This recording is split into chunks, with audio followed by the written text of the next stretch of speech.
22nd Board of Education meeting. I'd like to begin our meeting with our roll call. Vicki? Cohen Barnes. Here. Nina Fontana. Michael Lord. Here. Jessica Lyons. Here. Tom Mattia. Present.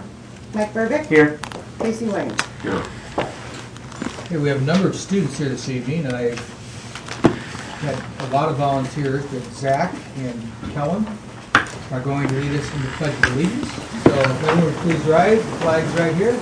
Gentlemen.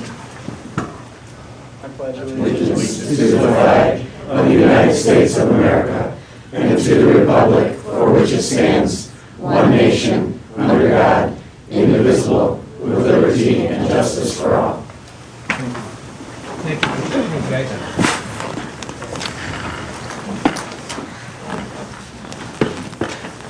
Okay, our first order of business is public participation and recognition. And we have a great thing to celebrate. For those of you who, I'm sure were reading the paper over the break, we had our high school marching band do quite an accomplishment. And tonight, we would like to present Mr. Lundeen and the entire band, who's represented here by, I believe, the senior band members. This is the band leadership team. Band leadership team.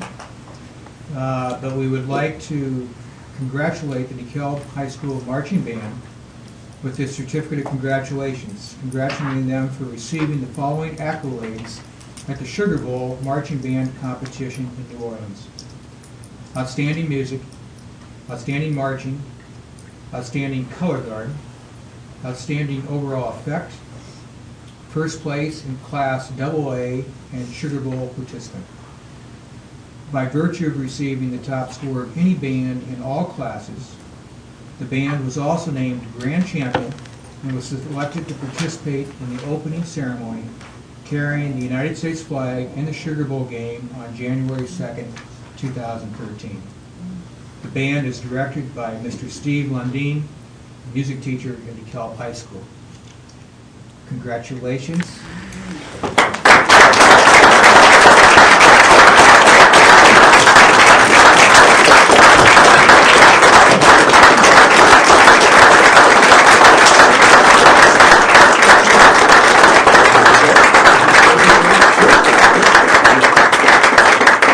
I'm going to ask Mr. Lundeen to say a few words about his fine students.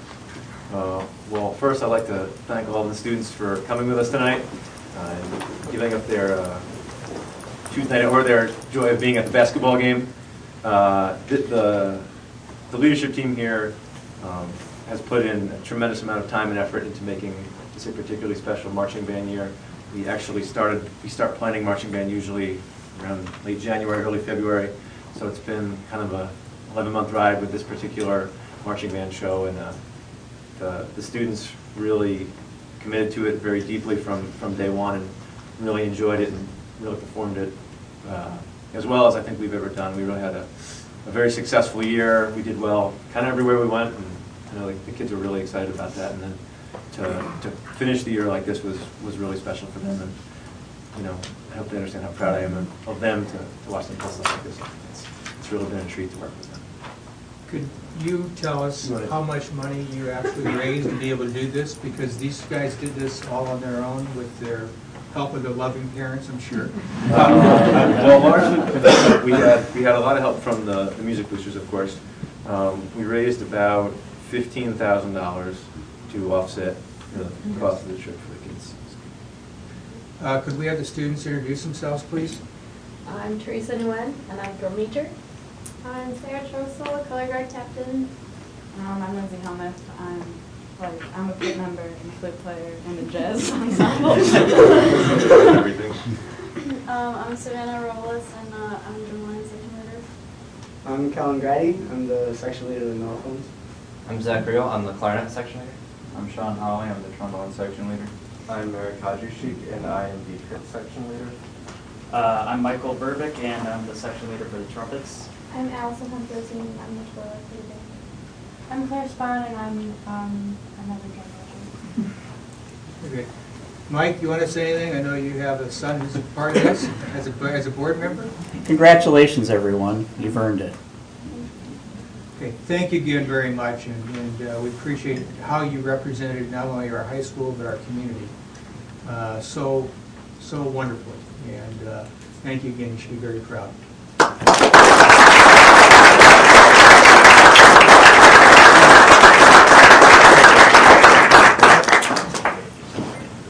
Oh, yeah.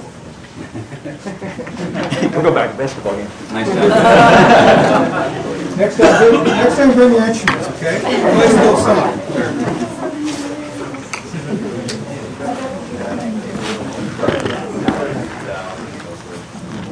Yeah, Bill.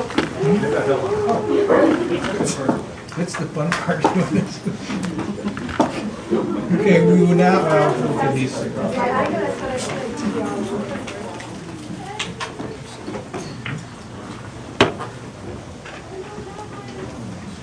We always tell them they're welcome to stay, but no one's done that yet. All right, we're moving on to our public comment. Members of the public who wish to speak to the board should complete a request card prior to the meeting. This section of the meeting will be reserved for comments from the public. All comments should be limited to 3 minutes. Criticism of individuals is not in order. We have one card this evening, Tom Bursky, who wants to discuss a little bit about the FFAC report. Tom? I don't know if it would be better to wait till after the report is made, or... Well, we'll go ahead and hear your comments. So. Okay. For those of you who don't know me, I've been in DeKalb for 44 years. Come here in 1968, so I'm not a native, but I feel like I've been here for a while. I worked in the DeKalb district for 34 years, 18 as a principal, 16 as a teacher. The concerns I have about grade configuration are basically as follows. I think to change to a format that would add a transition is a mistake. And I don't think any decision has been made, but I thought that with the experience I had, I taught at Cortland when it was K-5.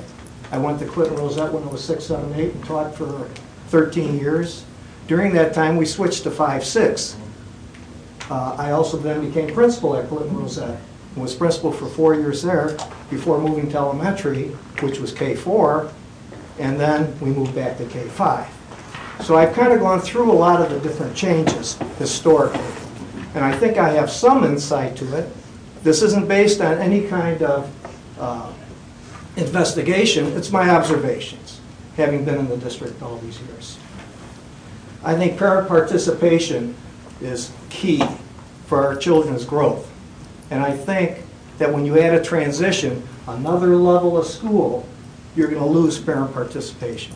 It spreads parents out too far. I think multiple schools will lessen their involvement. The length of time in elementary school now is 6 years, possibly 8 years if they go to pre-K, which I think is great. You have more of a chance for parents to get involved in that building, to become part of that school culture, to be part of that school community. They might be there for 10 years if they have siblings. To me, the culture you create at a school is paramount. It's really important. I think early intervention is also very important. So the longer you keep students at the elementary level, I think you have a much better chance of getting them on the road. Early intervention, trying to take care of problems before we move them on to another level. Opportunities for leadership at the elementary level. When we had 4th graders and then I had 5th graders, they could do so much more. You have mentoring with kindergarten, and that's I know in the report. You have kindergarten buddies. You have reading buddies. It's really important to have those 5th graders and 4th graders as models. I can't tell you how many times I went to our 5th grade classrooms when I was principal and talked about the important role they have school-wide as being a leader in that school, being a leader in that school community. You also have those kids, as they moved up to middle school, coming back because they have siblings. They became part of that school. We always said, once a Lincoln Lion, always a Lincoln Lion. We wanted kids to feel they're always part of that school. Much better chance without going 3 years here, or I shouldn't say 3, 4 years in one building, 3 at another. A 2-year school, I think, is really problematic because I was at Rosette when it was 5, 6. I was principal and a teacher. You have students coming in one year, leaving the next. So I think at the 7th, 8th grade level, that can be a problem. I know I've gone over time and I apologize. And I can give you this too. I did make copies. But, and I'm nervous. I don't understand this. I've been You of all people should be nervous. I've been before the board so many times that I'm nervous. So I'm not doing much service to Too much this. time on the golf course, right? But, you know, I think we've gone through a lot of configurations. We've gone through a lot of change of boundaries. That really kind of gives an unsettled nature. People, you know, parents in the community, when they buy a home, they buy with the thought of where they're going to go to school. And you can't change those decisions easily nowadays, because once you're locked in, it's hard to sell.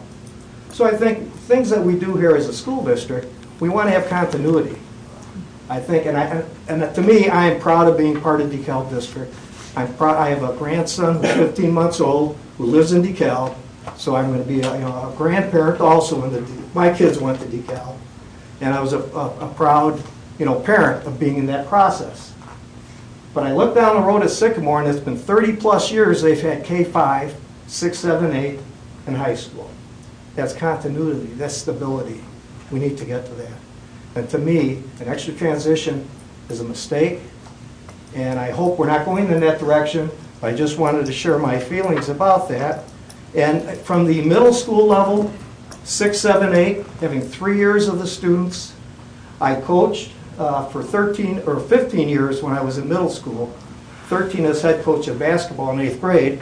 And I have to tell you, when we went from 6, 7, 8, which I could usually count on a win against Huntley when I was coaching Rosette, and then we combined and had just one team between the two schools, our numbers went from about 60 participating at 8th grade to about 30 to 25, and it's kept going down. You know, you want kids that connect, you want kids at middle school to get involved, you want them to participate, and there's clubs, there's music, there's only one first chair at middle school if you only have one program. If you have 2 middle schools, you got 2 first chairs in orchestra. You know, there's a lot of different things and opportunities for plays. So hopefully we don't go in that direction. I wanted to give you my 2 cents, and I don't know why I'm so nervous. But Tom, why don't you leave us a copy? And I hope you would stay for the I will. report tonight. I will. So, very good, and thank you. Thank you. Pass this.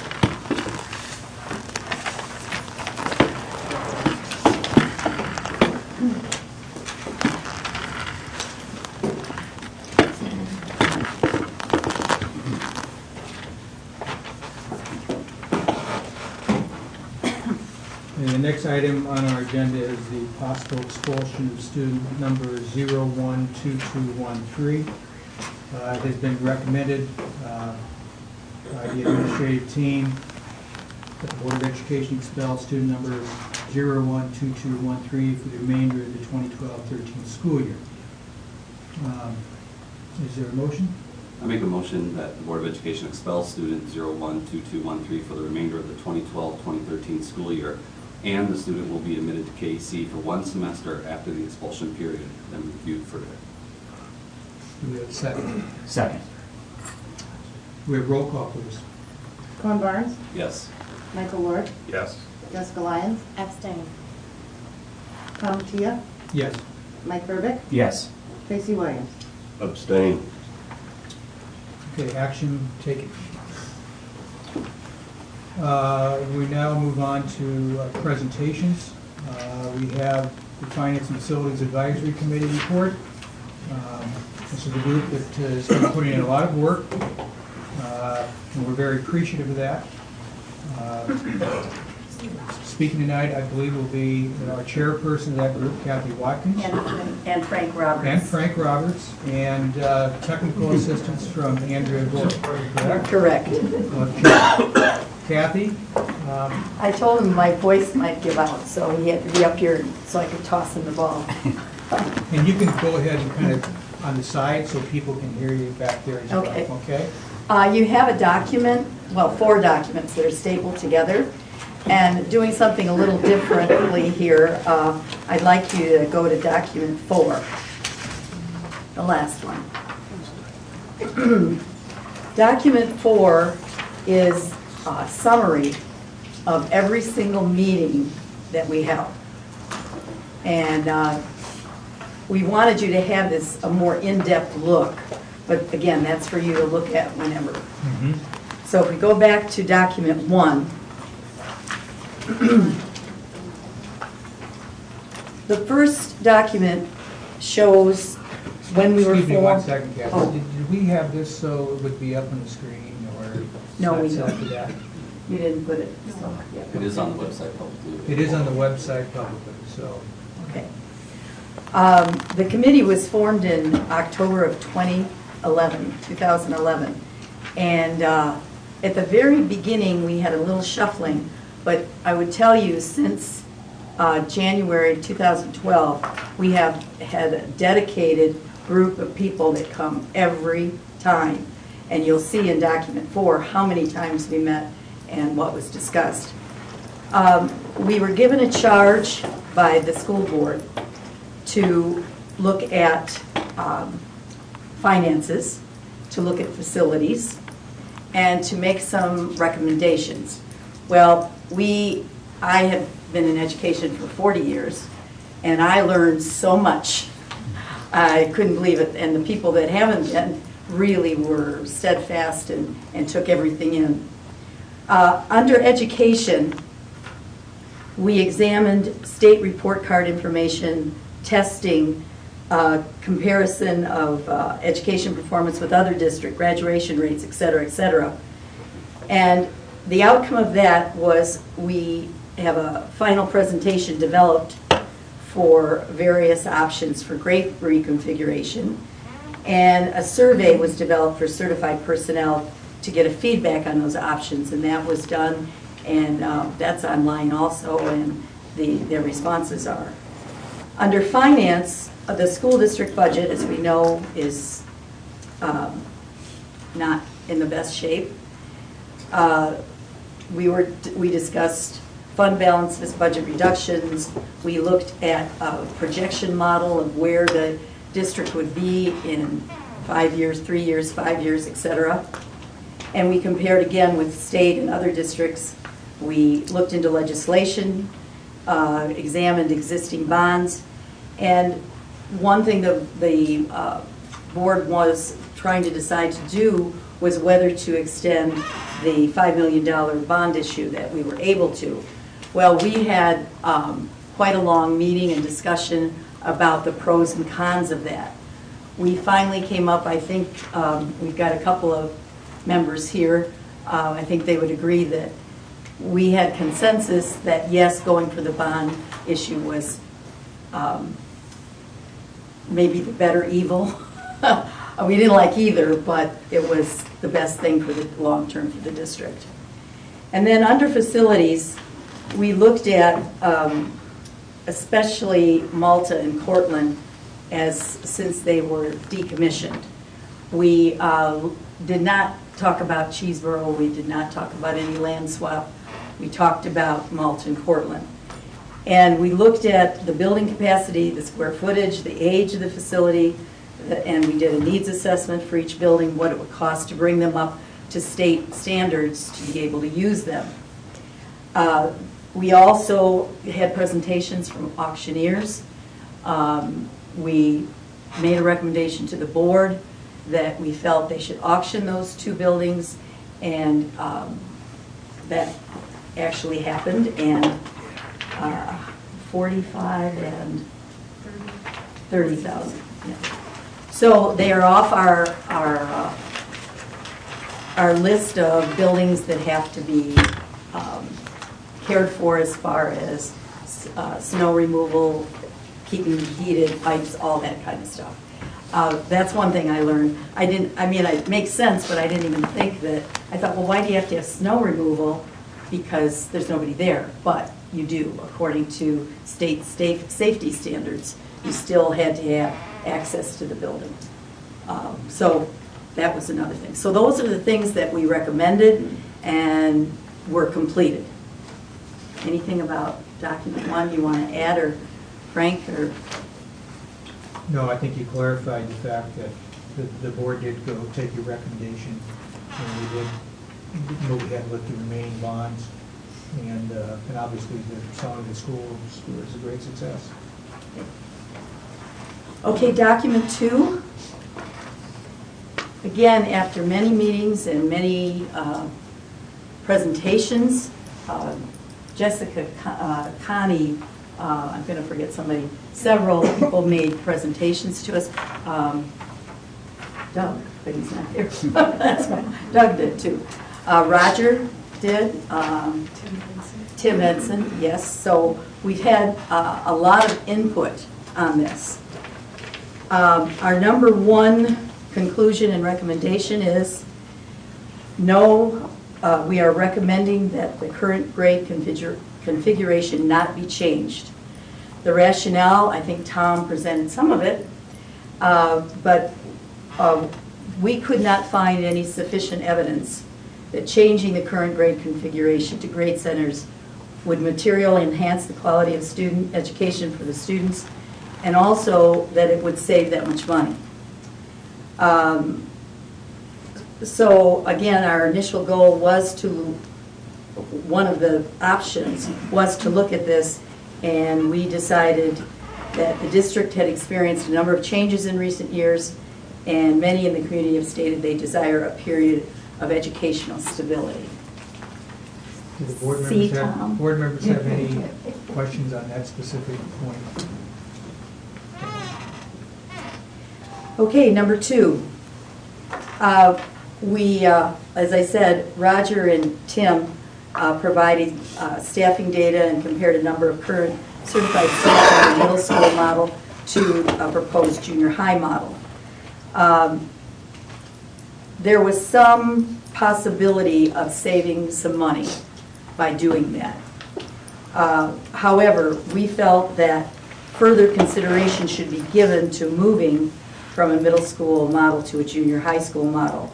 It's really moving from a middle school schedule to a junior high schedule that appears to save money. However, as I said, the committee felt, and we established a subcommittee, and 2 of the people, it was Victoria. So we have a subcommittee that is going to look into that much deeper and really get down to the nitty-gritty of really would it save that much money versus, you know, other things that came up as far as the educational value. Anything on that? Any questions? It's starting to go, Frank. Well, Tim or Roger, would you guys want to explain a little bit more in detail what that would entail, going from middle school to junior high? Again, as Kathy said, it's a scheduling issue that, depending upon how well you want to use your FTEs, normally in a middle school model, teachers and room utilization is about 70%. So in other words, when teachers aren't teaching, their room is usually left vacant. There's not someone else necessarily using that room. They teach on grade level. They teach their same number of classes. And in the middle school model, you have both encore, which are exploratory classes in art, computers, general music, and health, which is required in middle school, that in a middle school model, you basically say all students need to have that. In a junior high model, it's more of an elective opportunity where students necessarily in 8th grade who may not want to take art don't have to, whereas currently in the middle school model, it's still recommended and they still take those classes all the way through. So in a junior high model, some students might be able to get more types of classes, and teachers can teach cross grade levels if necessary, and it looks more like a high school schedule than a true middle school schedule. So there's positives and negatives to both of that. And as Kathy said, you may not need as many FTEs in a middle school model, but again, it depends upon, again, the time that you're going to have students in class, how many periods of classes there'll be. Jessica? Can just for purposes that is a public meeting, can we explain what we currently have that's like a hybrid model? Currently, it's a middle school model with a 9-period day. Students have a double block language arts, math, science, social studies, lunch. They have an exploratory class, and they have an encore rotation class. That exploratory class is where your band, choir, and orchestra would fit in. That's where your special education kids get extra time. And that's where students that are not in band, choir, and orchestra, if they need extra reading interventions, that's when kids will get the reading intervention. If they don't need any of those things, then they choose from an exploratory class of a class that they have a choice to take in terms of taking on an opportunity that a teacher teaches different kinds of models, sci-fi zone, to love to read forever, normal kinds of exploratory classes. That's what they currently did in their day. And it's also a team concept too, right? Right, it's all teaming concept where the same 4 teachers teach the same kids on that team, approximately anywhere between 90 to 120 students. So, not to put Tracy or Vicki on the spot, but what's the specific goal of the committee? Well, it goes to, No, you go ahead, Tracy. well, it goes to researching further what the actual savings will be. I mean, what Kathy alluded to a little bit, we started down the reconfiguration look, saying, okay, there must be significant savings here if we're able to consolidate buildings fund. And we found that we weren't. I mean, we went in circles numerous times, and we'd end up right at the start line. So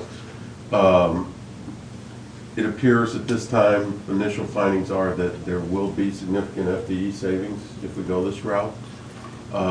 Maybe a little more efficient use of the buildings and the schedule that might address some of the needs that we're talking about, focusing on more in curriculum and articulation throughout the junior highs. But we're going to do more work on it to make sure we're ready. Other questions? That committee, just for edification, is Tim, Roger, myself, Victoria Newport, and Doug Muller, and that's it, I think. And I think one of the initial charges the board gave to your committee as a whole is to make sure that if we are saving money, that it doesn't come Correct. at an educational, that we're downgrading the quality of our education. So I think that's going to be a real important component of your recommendation coming back. And that's why we felt it needed further Good. consideration. Number 3 is to improve the parity among the school buildings within the district. Assess individual building needs, costs, and prioritize improvements. This is an established objective of the school board already, and I know there's been a lot of talk about the funds that we got. And, the committee really agreed that some of that money could be used for parity. Now, we got some information on what every building needed physically. We're not suggesting that the money should be this money should be used rather than life safety. I mean, life safety should be able to take care of some of those things. But what we were looking at was a little bit deeper, and Carrie brought this up very, very well with the last meeting, that we want to look at the experiences and the opportunities that the kids have at each school and make sure they're equitable, that there's some parity there. So we're going to, like I said, we've done the physical aspects. Now and I believe the principals already put together some, this is what we don't have that they have kind of list. And so we're going to have some people delve into that and try and put some dollar amounts with it and see where we're at. So, physical plant parity and educational equity. Right. Any questions on that? How long do you think it will take you to come to those types of recommendations?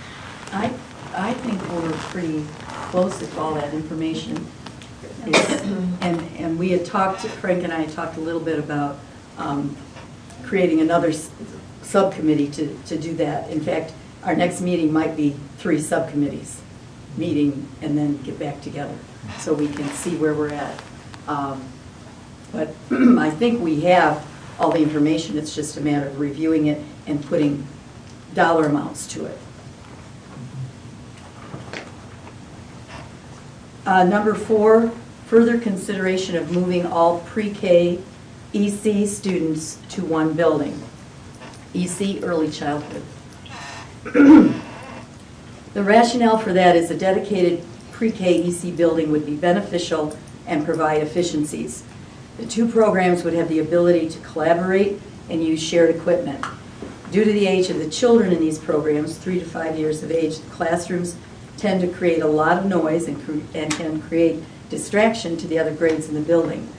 A full impact study, educational, logistical, and financial, would need to be completed with input from appropriate people. Now, the committee really was sold on the idea of a building of pre-K EC. And under the reconfiguration, there would have been a building available. But that, again, we haven't recommended that. What we are going to look at is Cheeseboro and put some cost to that. You know, if we could rehab that, that might be a possibility. Just a real, very critical point to that is what we discovered is how tight our elementary buildings were in the classroom for potential growth. And so by doing that, as we look to see if it's even possible, is you immediately create spaces throughout the district where early childhood and pre-K are right now. And so some of the buildings are able to grow, have space to grow.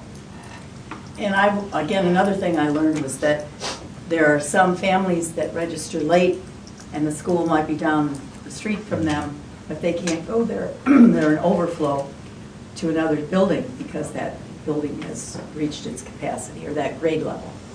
So hopefully this would help to alleviate that. Yeah. Frank, you're going to have to do the number 5. Yeah. I'm going to ask a question and anyone can answer that in the committee. Can we get enough detailed information that when we look at this, whether or not it's at Cheeseboro or whether it's at Tyler and we open up, put that as an elementary school, that we look at the impact that this will have on busing, because we're getting hit significantly on busing. And I mean, is there a way that we can accomplish this and not have it be a significant increase in our busing costs? And is there a way that maybe we can look at this where it holds it the same or lower? What is EC already gets bused. We have to provide transportation for EC, and they're already bused across the district. And how many are there? 80? 80 for EC, and there's Okay. And pre-K is even more, no transportation. 100 and something, and no transportation is provided now. So that Pre-K doesn't get bused. Pre-K does not get bused, only EC, and there are about 80 students. Okay. So yes, to answer your question, we can look at that. In fact, some of that's been done already. I mean, Yeah, Victoria looked into different facets of busing, so she has some information too. Any way that we can, minimize that and lower busing would be, we should look at. Okay, Frank, you're going to have to do number 5. You got like 30 more seconds of talking. Frank, before you start, Jessica's got a question. Victoria, okay. When we look at, say for instance, Cheeseboro, wouldn't that open up more opportunities for more EC in pre-K classrooms? So looking at the busing situation, if you have more kids, is that what we're looking at? Or are we trying to stay consistent with all the numbers that we currently have? I think Jessica could answer that. Maybe there's very clear criteria for entrance into both of those programs, so we wouldn't be looking to necessarily create space to grow programs, but we have, our trends over the past couple of years have been that we have more families moving in with students that have those kinds of needs. So, thank you. After you made it to the fourth quarter, Yeah. I questioned the backup quarterback to let him go. Well, he's a former student, so don't look at him. Yes, Mrs. Watkins. Really, you should just finish. You've got like 30 more seconds. I know. Just one quick comment too, that of all the information we looked at and we studied.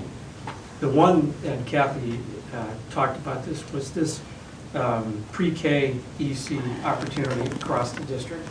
We looked at that, we looked at the impact of getting these students early, and it was really pretty profound, and I think across the board there was that was, if there were any aha moments, I think for most of the committee members, that was probably the biggest one. Frank, I'm sorry, but just to monetize that, I believe the figure was for every dollar spent at pre-K EC, there was a $12 cumulative savings over the time that student was in school. Is that the accurate number? It might even be more than that. It just, there was not a research study that could find that refuted putting those funds in early on wasn't going to save, in many ways, most importantly, educational gain for my child. It's one of the better returns we were going to get, put it that way. All right, Frank, I'm sorry, go That's ahead. good. The fifth recommendation, and this has been out a little bit, is the possibility of moving this building, the administrative offices, to Huntley Middle School, second floor. But it's our recommendation to suspend consideration for that move of these administrative offices over to Huntley Middle School for really 4 reasons. 3 reasons, actually. One, it would limit future use for educational opportunities at Huntley by taking those that existing space offline. 2, it would be pretty costly, probably in excess of $1 million to get those offices up, or that space up to speed for administrative purposes. And then there's an appraised value on this building that I don't know the date of it, but I'm in the banking industry. I work at Castle Bank, and I can tell you that what something appraises for today is that's not what it's being sold at. There's sometimes a material difference between the appraisal and the actual sale price. So I think the district would be looking at potentially selling this building. This part. Pardon me? This part. Remember, it's only a part. Well, we don't own the other part. Right, no, we don't own the other part. The administrative building at a time where the market is very depressed. So in order to save money and not sell at the low of the market, it's our committee's recommendation that they suspend that, the district suspend that consideration. See, Tom, you'd have known he was a bank without saying so, wouldn't you? So those are our 5 recommendations. I think on a whole, it was really an excellent experience for all of us to go through. I have a whole new appreciation for public education, what people do. And I have 6 kids, but I'll tell you, you think you have a little bit of experience in education and parenting, and then you get involved in something like this, and it's pretty remarkable. All the variables go in, from just the educational piece to the EAV piece to the state funding piece, and that was probably the biggest eye-opener to me, how the state has just continued to pardon me? Good. Thank you very much.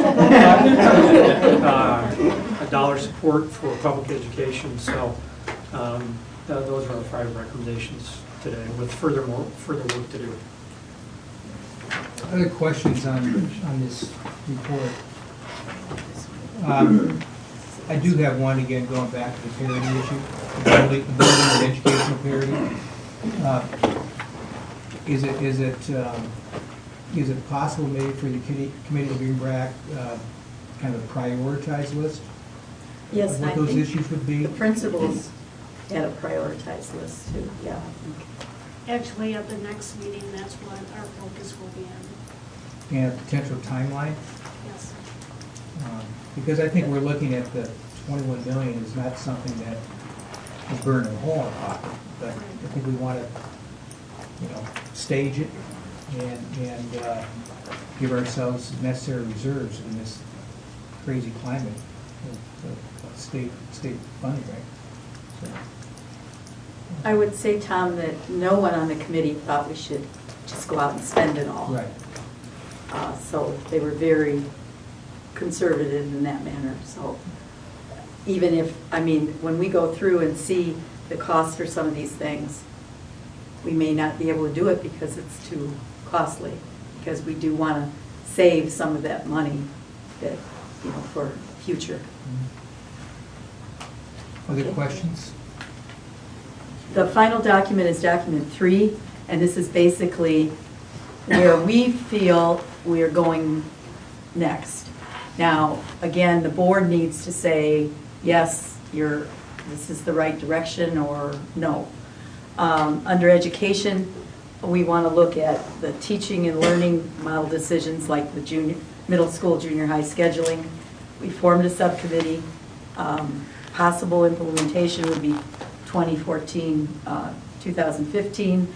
But again, there are other considerations, teacher certification, et cetera. Center for Pre-K Early Childhood, as we said, we're going to have to look at where it could be located, how much it would cost, and again, possible implementation could be 2014-15 school year. And under finance, I don't know if you want to speak to this or not. Sure. So these are the items that we're considering as open, as Kathy had mentioned. And the last one would be prioritizing our facility needs and determining a timeline in which the completion of all of that would be handed over to you. And in that will be assessment of all the buildings and the cost and priorities to bring parity to all of our remaining buildings, the pre-K EC center and the cost and priority for that, and then the allocation of the $21 million, because the committee did have the discussion also looking at our financial projections moving forward, knowing that we are going to have some challenging years moving forward, and how much of that money should be a set-aside amount. So those are the items that are left to be addressed. And so I would ask you, again, to consider if you want us to continue, we need to know that. Any questions about anything on document 3? I'm sorry. I think you hit right on the things that we need to keep focusing on. And we would, I think, be anxious to see new recommendations and consensus with that. Mike? Thank you so much. You know, this work is just indispensable, and it's really a helpful guide for us in our policy decisions, which are very difficult. A lot of good people on that committee. So. Kathy, speaking of that, I know Michael and Tracy represent the board in that committee. Could you have your other committee members just stand up and introduce themselves, please? That are here. I know Carrie, several of them are here. Gary, Victoria. Come on, Carrie. Come on. You always want to talk at the meetings. I don't like it. Now you Camera's pointed at you. I'm Kerry Malott. I'm on the committee. I've been on the various forms of the committee for a few years. I think it's been, yeah, like Kathy said, and I'm not 40 years in education, but what an experience and what a learning experience that you get on these committees. You come to the board meetings and you begin to understand. But when you go to the committee and subcommittee meetings, you get into the guts of everything. And you really start finding out why it is the way it is. And maybe hopefully what we can do about future changes to make things a little bit better. So it's been a great time for me. Thank you all. Thank you. Victoria Newport, and I agree with Carrie. It's been a really eye-opening experience. You come into it with some kind of preconceived notions about how things work, and you really, it's been eye-opening to say the least. So. Doug Muller, I was been on this, and prior to this, the Citizen Finance Advisory Council, so it's called the CFAC committee. I have the unenviable distinction of being a former actuary, so I've got a bit of a finance background, and I think that's why I was on this committee. It has been, it's been a phenomenal amount of work by a lot of people, and we've still got some subcommittee work to do, but I think recommendations that are coming forward have been very well thought out and vetted through, and so I'm happy to be a part of it. I would like to also thank the staff. They have been fantastic. Cindy, the minutes are there, emailed out, the agenda. I mean, it's just been great working with her and Andrea, like I said, Connie and Jessica and Tammy. Yes. Okay. That's fine. My back was to you, Tammy. So I thought that was you, but I wasn't sure. So it's just, you know, staff. Jim, you couldn't ask for a better staff. They were wonderful. Dr. Briscoe, your final word? I I've been at most of the meetings, and I can tell you, it's an eye-opener every day we talk about school funding. And I want to thank those of you that have done it, because I think the first few months we met twice a month during a real rigorous time. So just the time and effort for all of you to give to your community away from your families. I personally appreciate it. And I do know we have an outstanding staff, and I appreciate what everyone's done, so thank you. Thank you both, Tracy and Michael. And our next meeting is February 13th, correct? And they, of course, are open meetings.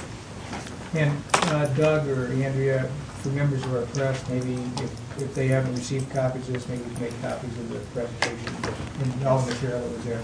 It's on the website, but if you guys can get that to them, that'd be great. Tracy? One last thing, I just wanted to special thanks to Kathy Watkins. As you can see by her sling and other things, she's had no shortage of things going on in her life, and she still gets all this done. And also, she was also one of my former teachers, and I still say that's her responsibility. Why do you have white hair? I don't understand. French too. That's when I started turning gray. And also Frank works very, very hard, and I give him a hard time about being a banker. They get a lot of holidays, but he uses those days wisely, but he must to compile all this information. They've worked very hard, so thank you both. I appreciate it. That's good. See, I digress. I'm sorry. That's okay. But thank you all still. The question I have is for the middle school. When we're looking at scheduling for middle school and junior high months, there you go. I'm unfamiliar with the part when, how does that affect, if we keep the current model, will these changes in which the state is making for the education piece, the certification stuff, can we continue our model even with these changes, or are we not sure yet? From HR. Yeah, you want me to address that? I have talked to multiple people at ISB, it depends who I talk to. Currently, we have a middle school model, and our teachers are required to have a middle school endorsement. For any teacher who has been there for a significant number of years, they have both a middle school endorsement and a junior high endorsement. We do have some staff that currently just have a middle school endorsement if they would have been hired in probably the last 5 to 7 years. What I have been told is because we were a middle school and they were hired with that endorsement, that will be accepted for them to teach if we move to a junior high model. Okay, so it's almost like being grandfathered. Yes, that is what the second person told me. The first person told me that I talked to, we're not sure yet what's going to happen. I waited a few weeks, called again, talked to somebody else, and they said no, with the changes. And they did share that there have been a lot of inquiries about that because the other districts are talking about the same thing. So, and but then anybody who would be hired after that date, they would need to have that junior high out. I'm glad it's not just me, because I called too, and I thought, is it me? They don't like me. No, it depends who you get a hold of. The other issue is, we talk about middle school model and we dichotomize it, middle school model, junior high school model. We can end up with some sort of a hybrid model. So it's not so much the label you stick on there, it's what services are being afforded to the students.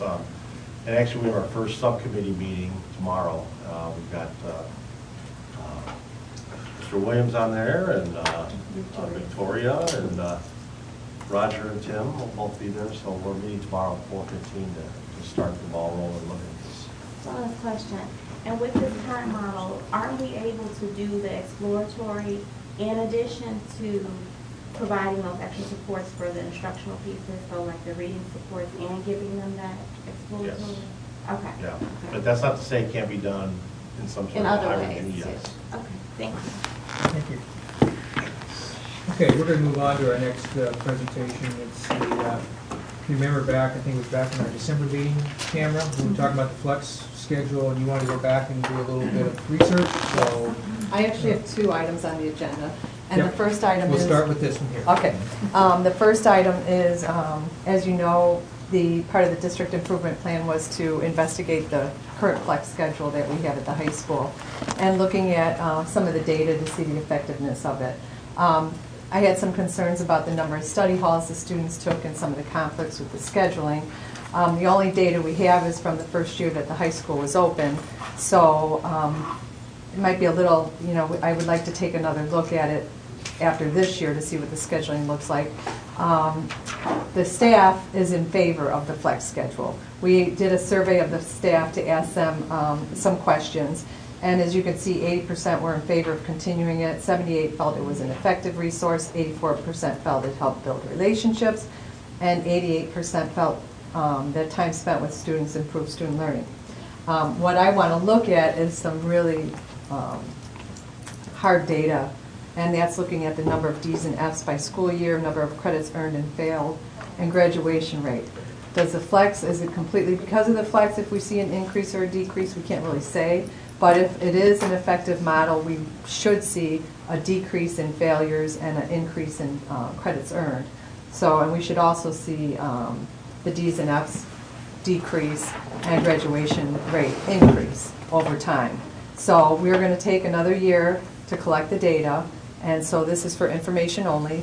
We are not going to go to the 8-period schedule next year. We're going to go another year and collect data so that we can make sure that it's effective. But in the meantime, we're looking at how we're using the flex, and we're collecting information about the students that are receiving resource from flex, so that we make sure that it's not just the high-achieving students that are taking advantage of flex, that we're getting the kids across the board. Michael? Just a quick question. You're talking about the number of the teachers that were polled.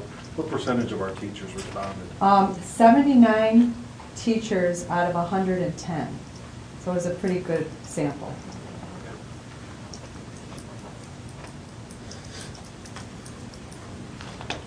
Our last report was student data, correct? The last report was student data usage, and we were looking at the first quarter and the fact that there was a little concern about the fact that I think it was 60% of the students used it one time or less, but that was first quarter data. So we need more information.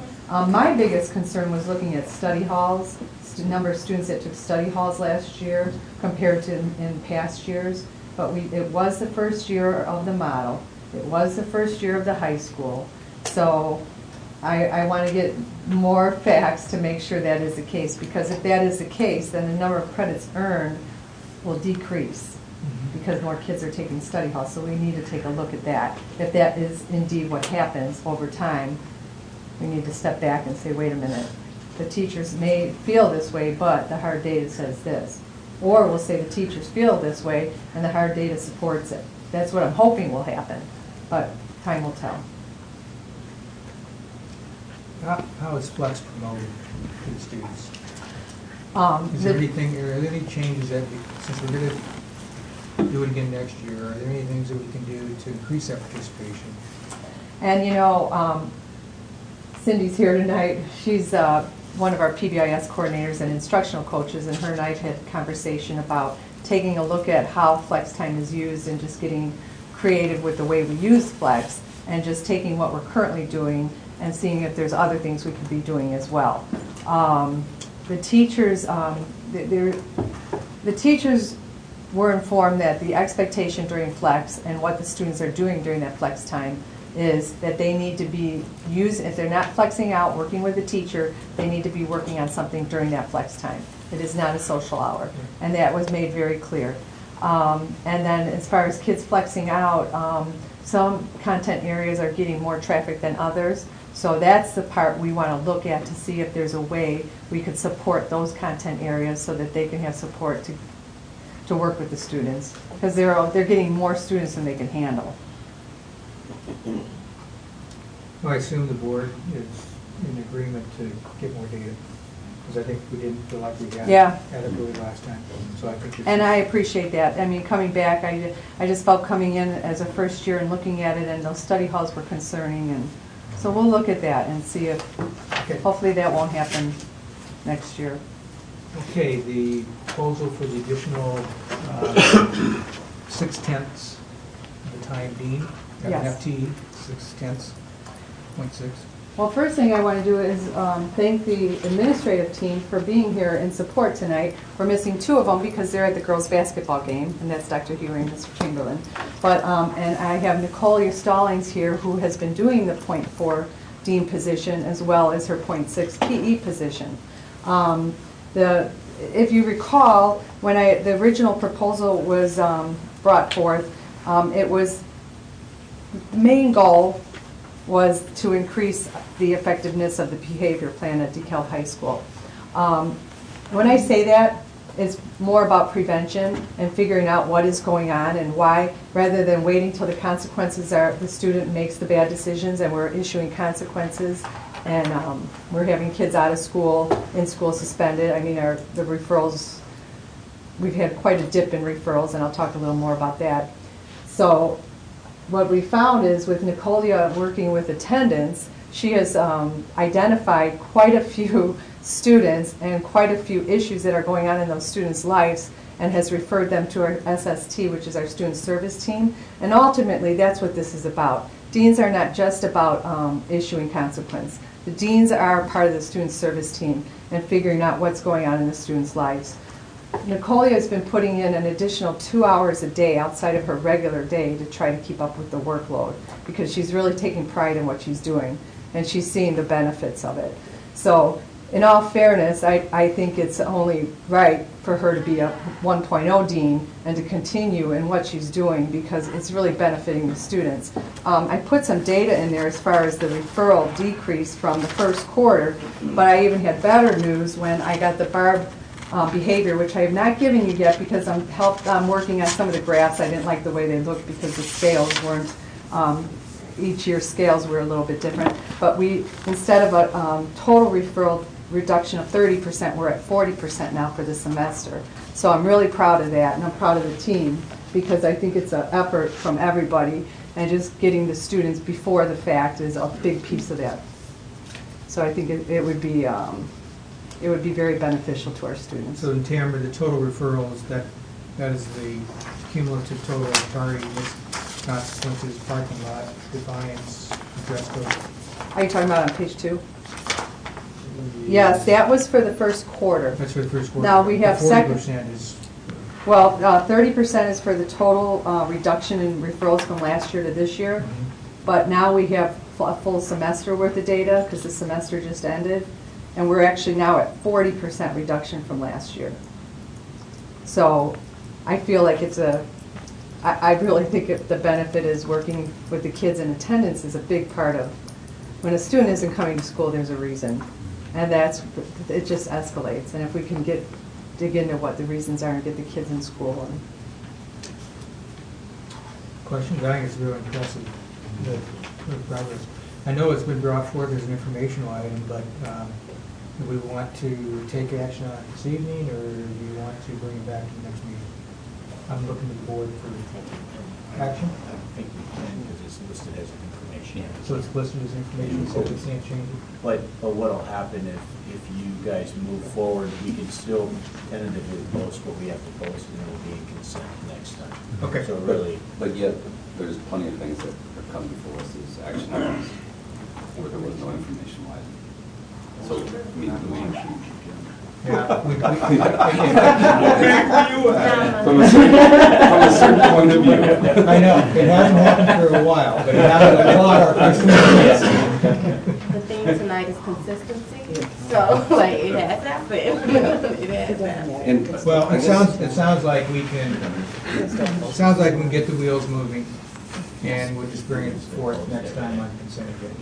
Definitely. I mean, in light of the conversations that we have and the things that are brought before us from the student perspective, if this is really having this kind of an impact, the sooner we can execute on something like this, the better, I think. I appreciate it. I mean, just coming in, I saw it was really light, much lighter than a school with this population, so Nicolia's done a phenomenal job. And I think it's important to note, I know we have, our new dean is here as well, and then Sean. Sean's going to introduce your team. Yeah, introduce your team. Okay, I have Aaron Osborne, he's our new dean, so I'm giving Nicolia credit, I have to give Aaron a lot of credit too. Aaron, and then we have Valerie Billick, she's one of our assistant principals, and Dr. Jennifer Huber, she's one of our assistant principals, and Nicole Stallings. So that's my team. Okay. Nice work. Thank you. Thank you very much. It's a great team. Thank you. Thank you, Tamara.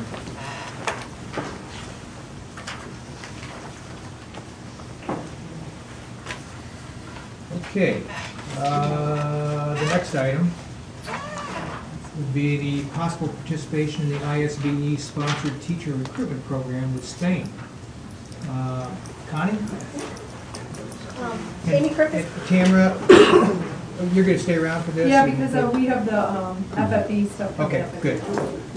Amy Crook is going to help me share this information.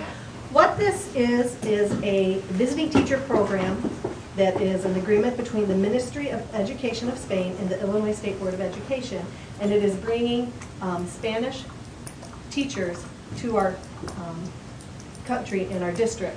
So Amy is going to share with you some background data as to why we would like to get your approval to go forward with participating in this program. I'm the bilingual coordinator. I haven't seen you for a long time, but I'm the district coordinator. For the past few years, we have had an increase in the need for bilingual teachers due to our increase in bilingual students. But unfortunately, what's out there has dwindled. We posted very early in the last few years. We interviewed and could not find the teachers we need. We have Val here as well from the high school because this really affected the high school this past year. We had to close certain courses. In the bilingual administrative school code, you have to offer graduation requirements in Spanish if you have 20 or more speakers of that language, any language. If we had Arabic, we'd have to offer it in Arabic. So we had to close, what all did we close?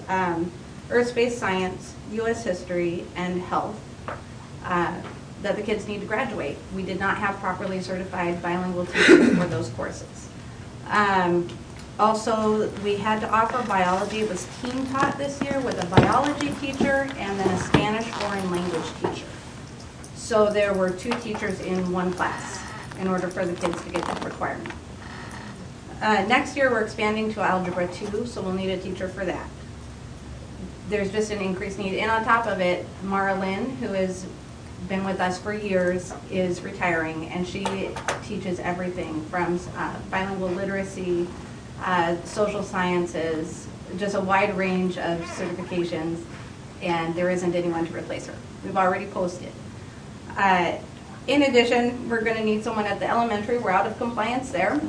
We are only allowed 25 students in a bilingual classroom. It's 90% of whatever is in Gen Ed. And right now with Gen Ed being 28, bilingual can only have 25. We've got 27 in one classroom and 26 in 2 other kinder classrooms.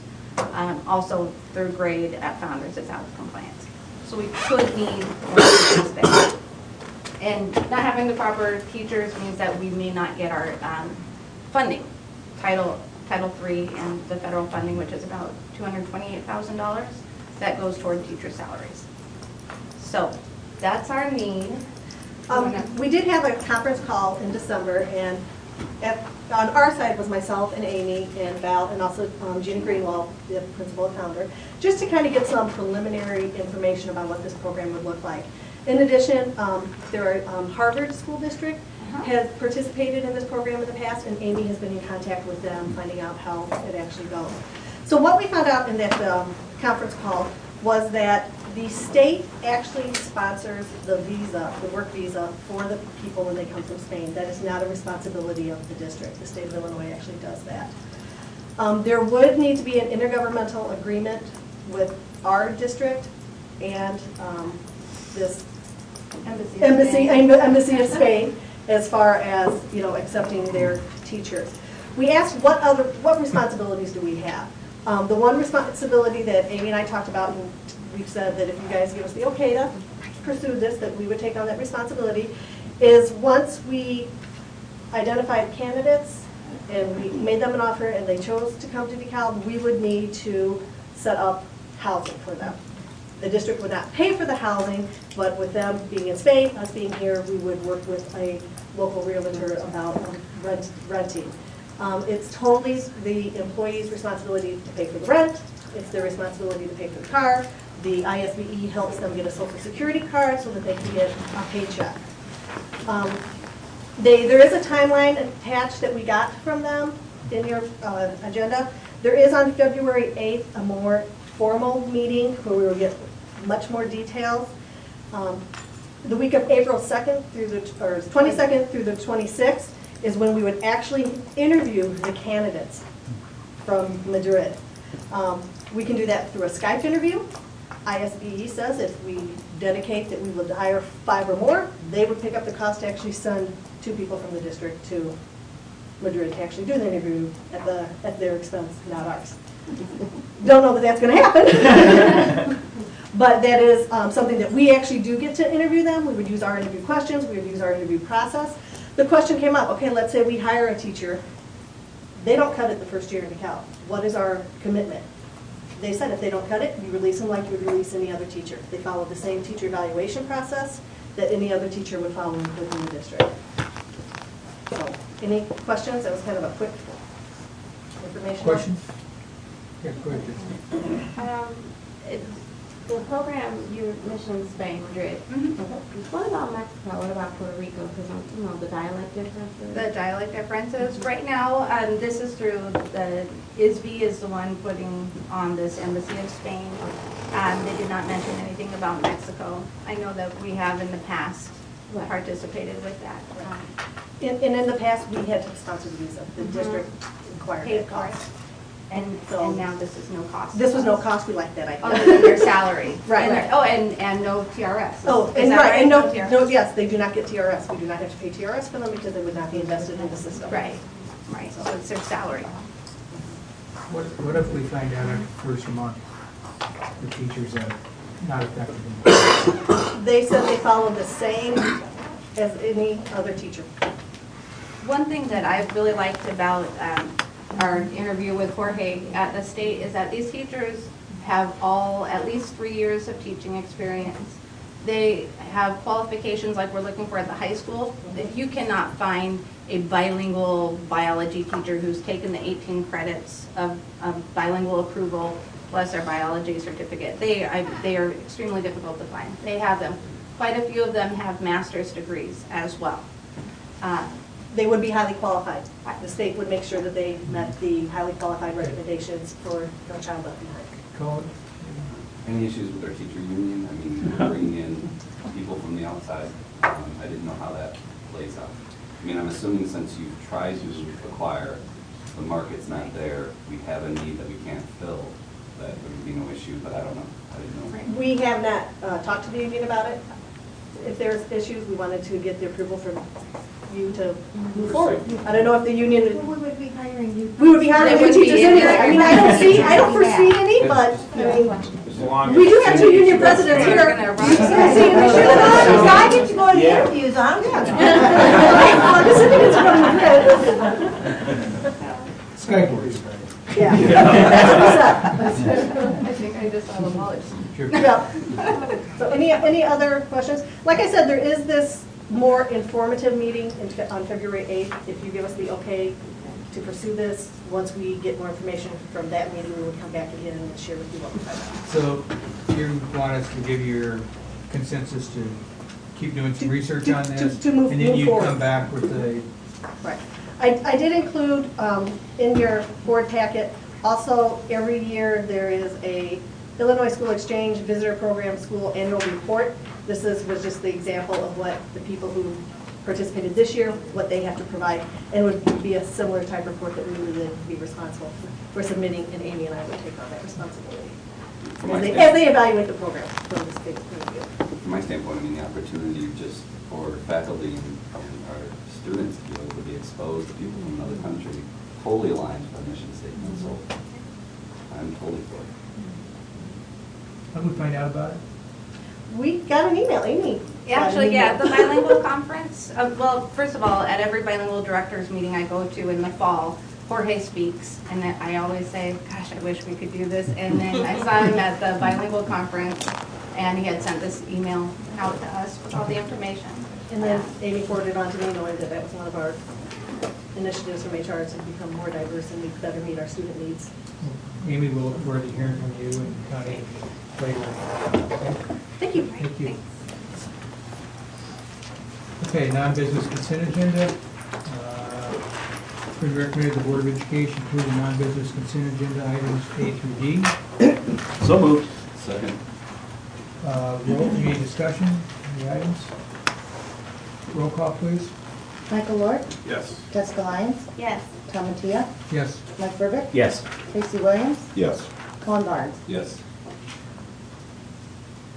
Probably should have did this before we voted, but Doug, one question on the mathematics expenditures, it's yet pending state funding. Well, no, we have the funding, it's just that we've got enough to cover the costs. Okay. So that's, yes. Okay. We know what our, we've got a firm number from our supplemental general state aid. We just have to wait till our current bills come in and get those paid and make sure. Gotcha. Okay. So in essence, bottom line is it won't affect the deficit anyway. Okay. Since question. Road tradition. I know. See a question. Okay. I just one comment. Sorry, I know. I said I put myself on the bus. I continue to request that we receive these as printed PDFs instead of scanned images as much as we possibly can. There was something that I was looking to search through, and I don't remember how many pages, 23 pages of scanned images that I had to look as opposed to just do a quick search. So as many times as we can get them printed as PDF, the better. Okay. Business consent agenda. It's been recommended the Board of Education approve business consent agenda items A through E. So moved. We have a second. Second. Discussion before we vote. Seeing none, roll call. Jessica Lyons, Yes. Tom Mattia, Yes. Mike Burbick, Yes. Tracy Williams, Yes. Colin Barnes, Yes. Michael Lord. Yes. Motion passes. Business and Finance. Tammy, if you could come forth and give us a little bit of the additional information about the background you provided on the Alpha Control installation projects. Yes. The proposal is to put an Alpha Control system into 4 of our buildings.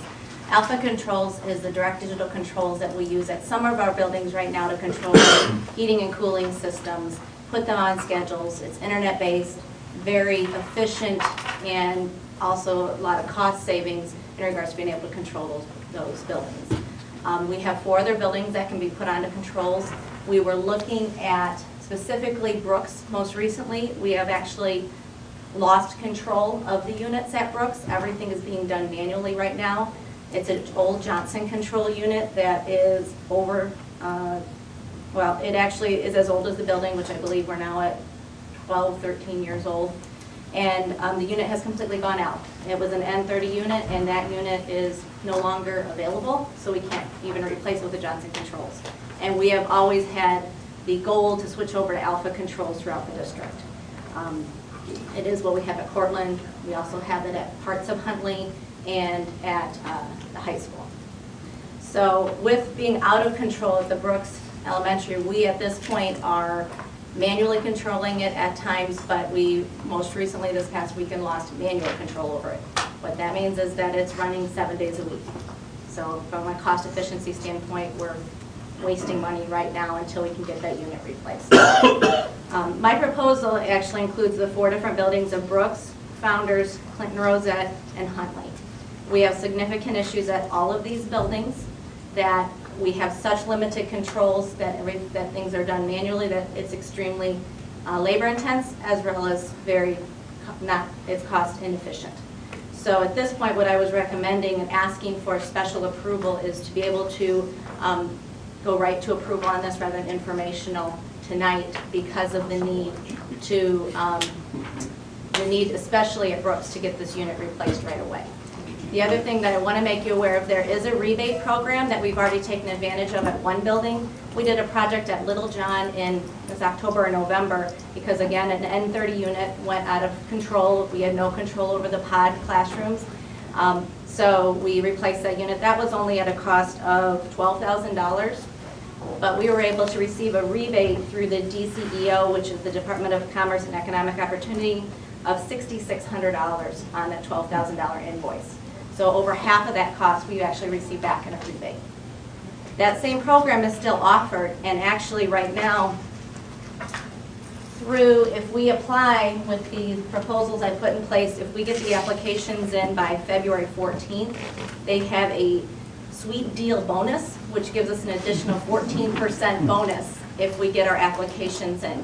I can't say how much those rebates are going to be. The vendor we work with, Alpha Controls out of Rockford, can't tell us, but if it's anything, any substantial dollar amount towards it, like Little John was, where we were able to recover half of the cost, it's a great time to move forward with this. We already got our check in hand for the $6,600, so it is actually real money that ended up in our accounts. It's not just something that we're hoping someday to receive. To my fellow board members, it was with reluctance I put this on as an action item because it broke from our precedent. But after several conversations with Tammy and Andrea, they stressed to me the timing of this and the potential for savings. Because it's a lot of money, number one, and secondly, we don't know whether we're going to get 50% or 60% as a rebate, but we know if we do it by February 14th, we get at least 14%. That's what they're claiming. None of it is guaranteed. It's just a matter of whatever they determine the rebate to be, could be 14% more. I'll just say that. Okay. Whatever the original rebate would have been, it will now be 14% more on top of that. Okay. Correct. I know it probably seems like a no-brainer that there's a cost savings. We don't have people running around manually, stuff going full bore 7 days a week. Correct. As often as possible, if you could give a swag, a signed Ted Bitwild guess. It'd be nice just to see that in material so we have some sort of an educated idea of what the cost savings is going to be. What? I'm still going to use swag. Swag. Yes. Just can't use it here. I can't wait to go to class tomorrow. That it's just helpful. Sure. Makes the decision easier, especially when you're talking about Alex like this. I understand. And I will say this, we have 2 full-time maintenance personnel that their primary responsibility is dealing with our HVAC units. There are experts on our maintenance team, and I would give a guesstimate that over 60% of their time is spent just dealing with those type of issues. And if we get into the Alpha Controls, we're able to do that from their iPad at any place in in a Wi-Fi system. It's such a convenience that we just do not have on the Johnson Controls or the steam boilers. They're running around this district constantly trying to adjust univents and check the temperature that's coming out of the vent versus what's going into the thermostat. All of those things can be so much easier controlled through the Alpha system. Is there an annual software renewal, warranty renewal? No. It's No. Just an outright purchase? It's an outright purchase. It's a website that literally, when you pull it up, you see our pictures of our school buildings. They go into the different zones. We can set different zones to different schedules to turn off and on to certain temperatures. The high school is extremely complex, where Cortland, it breaks down, I believe, into possibly 6 or 7 zones, something like that. But you still have more controls over what time of day it starts to heat up, to what temperature. And if we have events going on, it's a matter of logging on to this website and adjusting those temperatures should there be a board meeting at the high school forum room and it's cold in there, rather than having to call somebody in to deal with that issue. Tammy, you talked about, we already have it at the high school, we have it at Cortland, and proposing these 4 schools. Is this a unit that cannot be used at places like Jefferson or Lincoln? Not at this time, not with the boiler systems that we have there. I'm sorry. Oh, go ahead. Password complexity requirements on the system? Yes. Are enforced? Yes, our maintenance staff are the only ones who can make changes to the system. Our head custodial staff can see the system from a read-only standpoint to be able to look at it if a teacher says their room is hot or cold, to be able to look at a trend to see what's been going on in that room.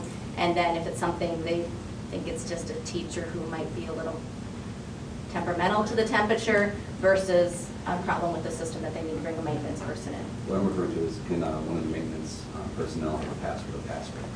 Or does it enforce complex passwords? Because if it's a website, anyone can go to it, I mean, it wouldn't take long to figure out how. You know, I don't have that control answer, system. Colin. I'm not Okay. really sure in regards to the complexity of the password. If you don't mind inquiring I about will that, I'd check like into to- that. And I could stick my engineers to find out. if you want. Absolutely. So we're going to be in charge of that. And I think it is important to note that there are funds available in this year's operating and maintenance budget. Absolutely. Changing over to DDC units has been a goal of ours since we've identified that Alpha Controls is the avenue we want to use as we've been going down the road of the new construction.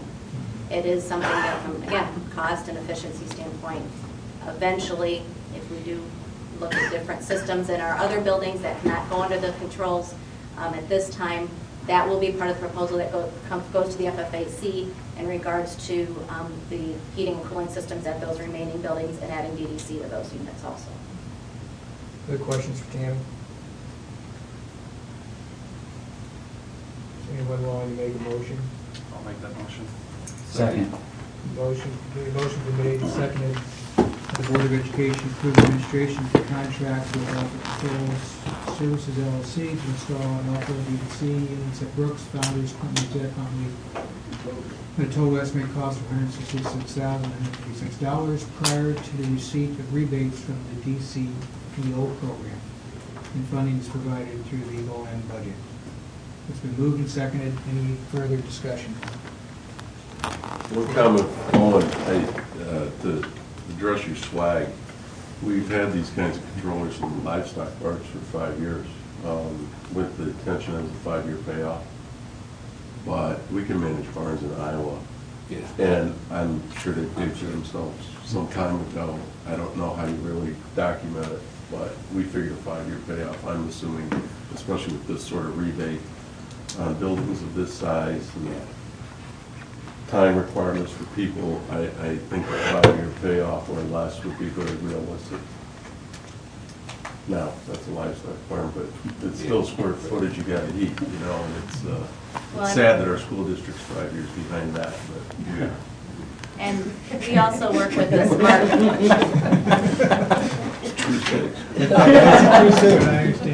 We work with the Smart Energy Design Assistance Center, where they make recommendations for other energy efficiencies, and with this new double up natural gas bonus that's out there, they're saying that if we did an installation of $300,000, that with the bonus and the rebates, the payback actually is in less than 2 years. Yeah, I So, believe that. Okay. Okay, roll call, please. Mike Rubik? Yes. Tracy Williams? Yes. Colin Barnes? Yes. Michael Lord? Yes. Jessica Lyons? yes. Tom Mattia? Yes. Okay, the next item, Tammy, you're up for a couple more here. Proposed referendum expenditures at DeKalb High School. As the board knows, I've been part of tracking the referendum dollars since pretty much the start of Portland. And we're at a point now with the high school that we haven't been spending a lot of the referendum dollars that have been remaining in the referendum budget designated to the high school. And at this time, we have just under $720,000 left in that budget. And we're working with Tamara and with Andrea in regards to requests from the staff for additional equipment needs throughout the building. We've itemized several things for different departments that they're looking to use approximately $134,000 for these various department requests that are listed. In addition, we still, Andrea and I have talked, we'd like to keep kind of $150,000, make sure we keep that no matter what, not spent for an extended amount of time for additional requests that may be coming, as well as potential technology needs out in that building, which would leave a balance of about $435,000. That dollar amount, we are investigating options. Some of the committee or the board may remember the I-team, back when the building was under construction, looked into the possibility of needing another exterior storage concession bathroom facility next to the football field, the athletic field. We are still in need of exterior storage, bathrooms, and larger concession. There's a group that is meeting on this topic.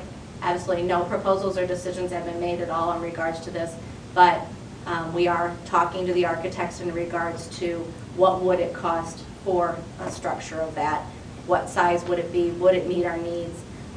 We do have to live within restrictions that we agreed to with the developer in regards to what type of exterior storage we have out there. We can't just place garden sheds out next to baseball fields. We have to meet the requirements. So that's why we're looking at something more significant, which obviously means more significant dollars. At this time, what we are presenting as just an informational item is a request to use the $134,000 of this remaining money to go towards these departmental requests. And Tamara may want to speak more specifically or answer any questions you might have in regard to these specific requests. And actually, Ryan Bounds is here to talk about, if you have any questions about the printing press, because there's going to be return on investment for the printing press that is part of that proposal.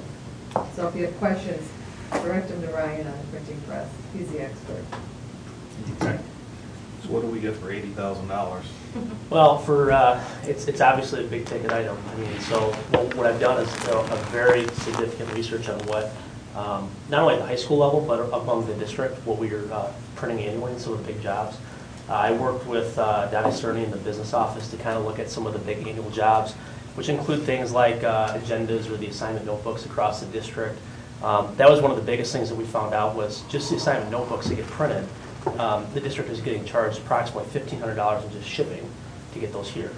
So you start looking at some of those big ticket items. At the high school, all the program printing for the fall, winter, and spring sports, course offering books, handbooks, all these things that the district annually prints. We looked at all those details coming up to about a 5 or 6 year return on investment. And that's kind of a modest. I think we could probably get there a little bit quicker than that. Beyond just a return on investment in the financial sense that it can make and basically becoming the actual print shop for the entire district, you know, the involvement of the students is huge. They get a chance to see, I mean, myself and Dave in our technology department, we're always constantly pushing these kids to understand the business model and understanding what are some of the avenues that they can take. And the idea of having this kind of environment where it's in a business environment, they get to see profit and loss, they get a chance to see the concept of return on investment, the money being pumped back into the program. So no longer are we going out to a separate farm to print some of our other documents. That money is actually, whatever money we're making is going right back into the district itself. So from my perspective, it's a huge win-win. I mean, we get a chance to not only show the kids the business model, but also the district in the end is going to start saving money and make that money back within a relatively short period. I guess this is, you're talking about the business model. Have you gone through several of these projects, or large orders, and say, this is what we could buy the paper for, this is our cost? Right, and yeah, that's a great question. I mean, what we do currently right now is we are we offer a print shop for the district, but we're limited on the services that we're capable of doing. So right now, one of our biggest things that we do is t-shirt printing. I work with Tammy every year. We do all the custodial shirts for the district. We do a bunch of clubs and organizations for the high school primarily. We've done stuff going back. Lincoln Elementary used to have a recycling club that I used to work with, and the kids would come in and print. So yeah, the kids get, you know, I have a select group of kids at the higher level that do a lot of this, as far as, you know, 10, 12 kids that come in for a club, and we work consistently on jobs every week. But as far as this digital press, this impacts the entire curriculum of the graphic sequence. And we're talking, you know, 400 or 500 kids that run through the sequence in a given year. And then once again, it gives those higher end level students that are possibly exploring this career or going post-secondary to some of these schools the opportunity to get some great hands-on experience to just see, you know, what it does, I mean, what the business model part about it is. And the kids, you know, you talk about the athletic programs or some of these other these pieces we're going to print. The kids would have the opportunity to say, hey, that was me. I did that design for the cover of the fall sports play. I helped lay it out, put it all together, and it just gives a lot of pride and joy to these kids to be able to do it. And like I said, we do some of this already, and it's just going to give me another avenue to speak to some of the different printing jobs we can do for the district. Brian, could you tell them how old the current press is? Sure. The press that we're running right now is approximately 15 years old. It works on a system where you have to make little printing plates for every piece of paper you make. So this all came about from the perspective that our plate maker, what it used to make the plates that go on the press, broke down. It cost about $5,000 to $6,000 to replace it. in my mind as a technology education teacher, I'm looking at it going, okay, why would we want to invest $5,000 or $6,000 into a dying art form or to a dying, you know what I'm saying? Because this is all this really is, the press that we have right now. You start to see this, quote unquote, the mom and pop shops. It's not really the mainstream of where the printing industry is going right now. I go to trade shows every year at the McCormick Place, and it's amazing. From 10 years, they are bringing these gigantic presses to speak of any of the major printing companies, HP, Xerox, Konica Minolta. They all have their digital presses set up. Because what the digital press can do is it can do everything in line. I can literally send a job to it, and it's going to pop out a booklet.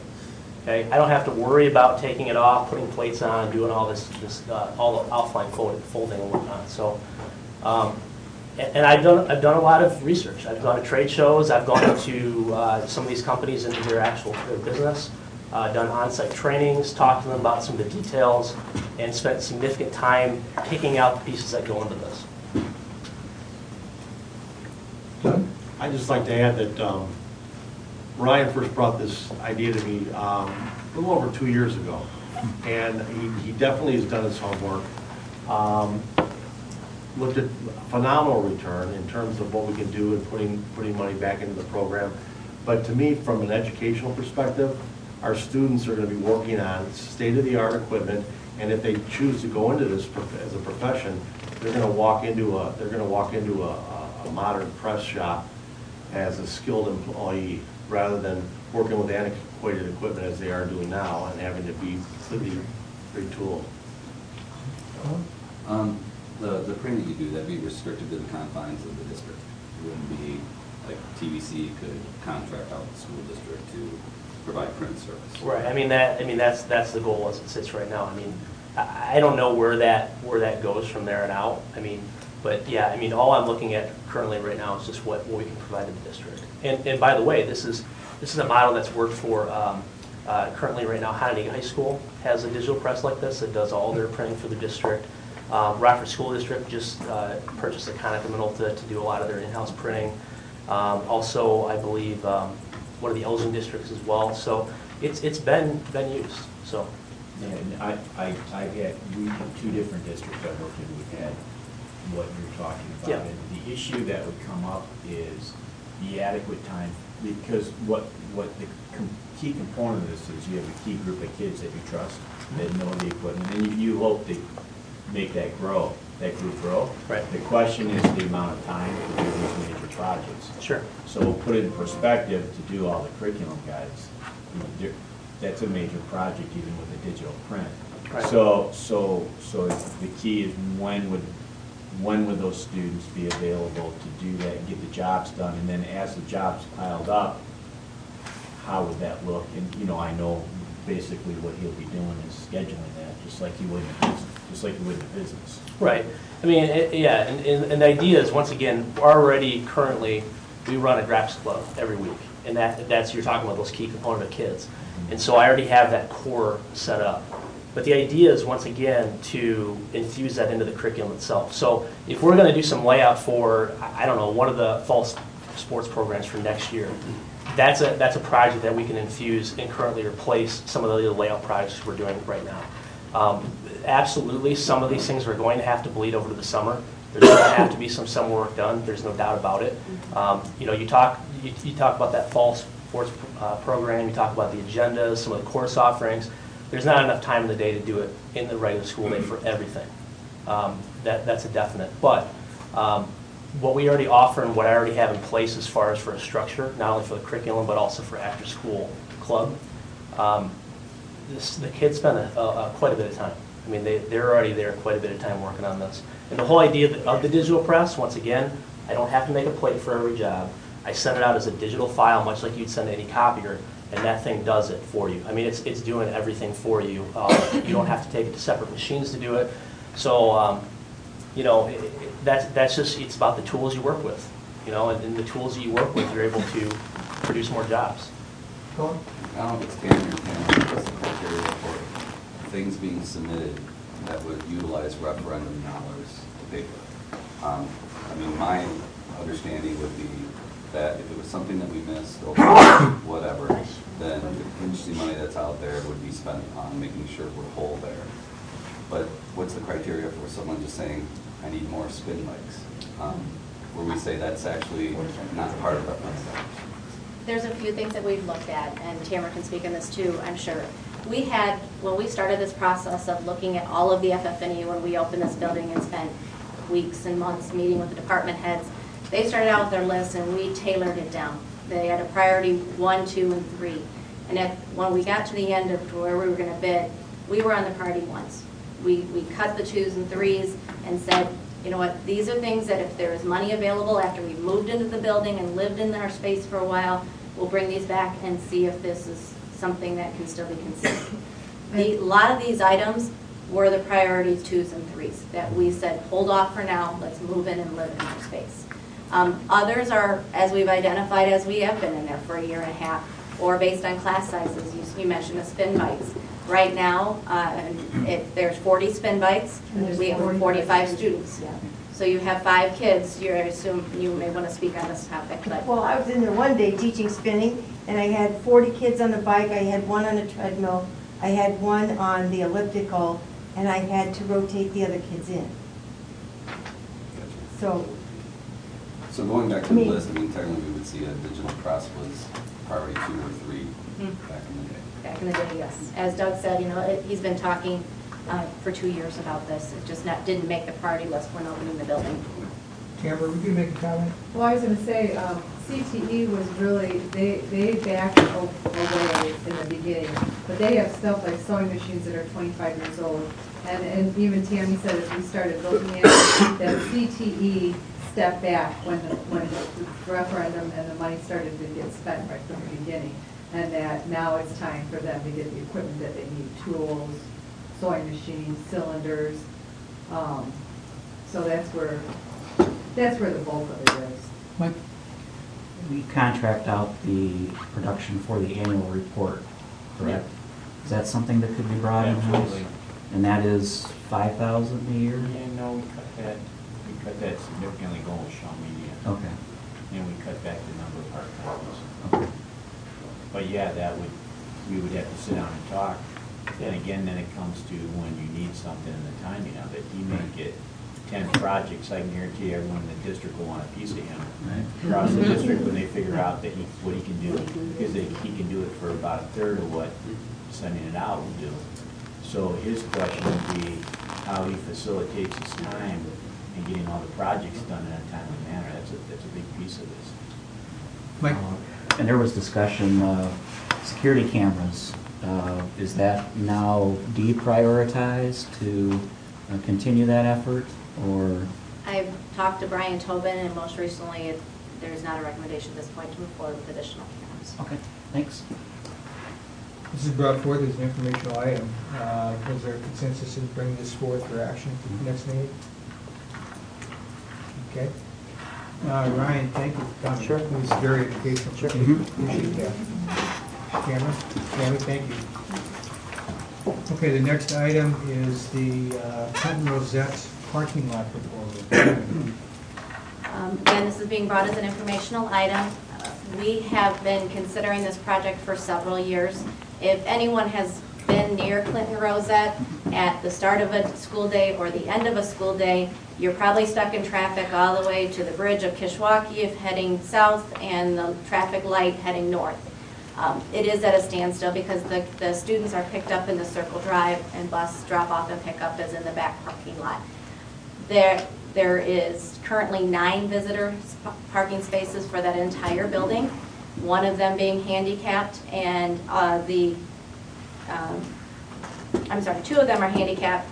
Some of the others are used by the office staff, that their location is right there, and the custodial staff. So that really limits the number of visitor spaces. We have contracted with our architect, who has put together a basic drawing in regards to what we could do. It was included in your board packet.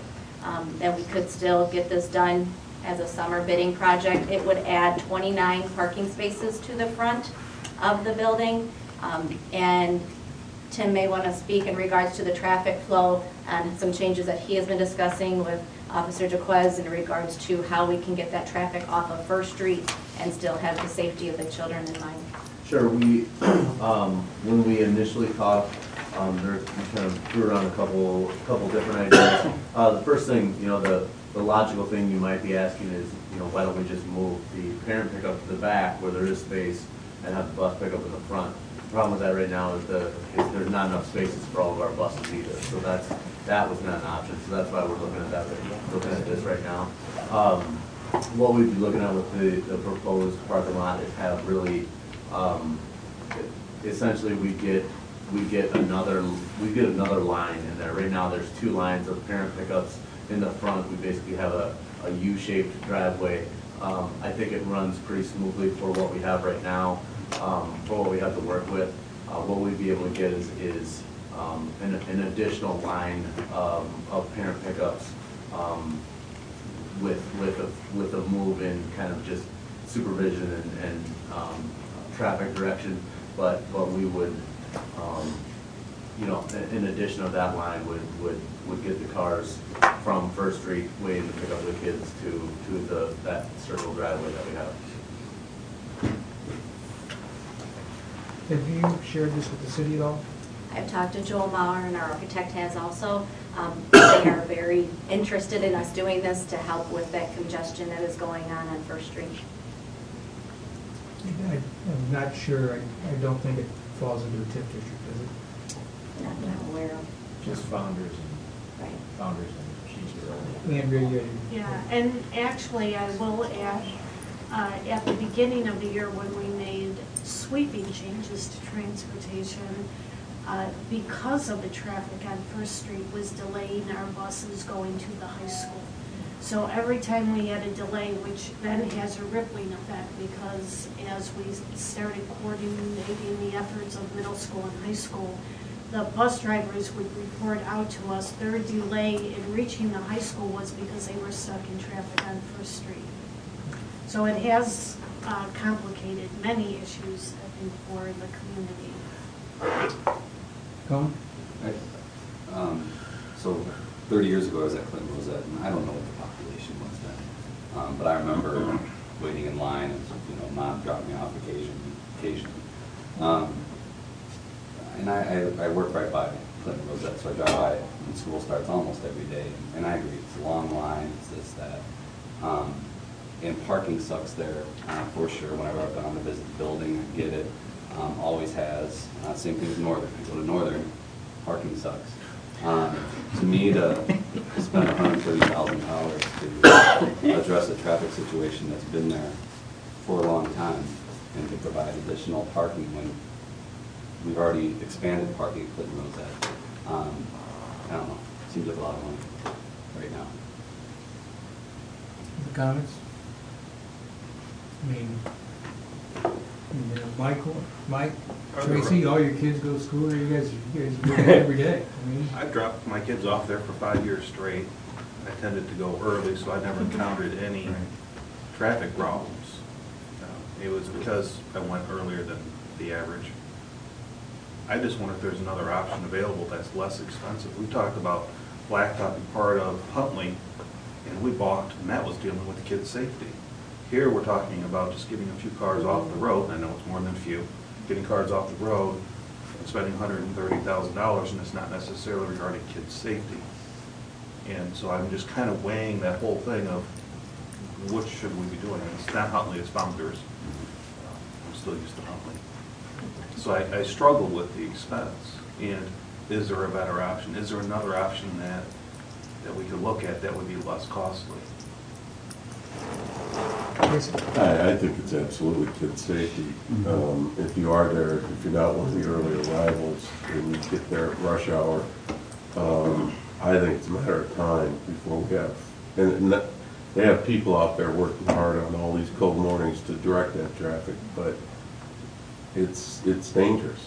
It just is. And I look at this, and you're right, it's a lot of money, but I'm half wondering if that $400,000 you're talking about for concessions couldn't be put on this. I'd rather see this before I'd see concessions over by the football field.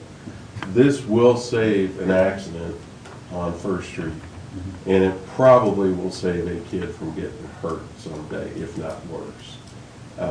So to me, this is far more of a life safety issue or a safety issue than a concession builder. And I don't know how we can cross those funds, but if we can, I'd prefer this over that. Well, I will say, the money, Cannot.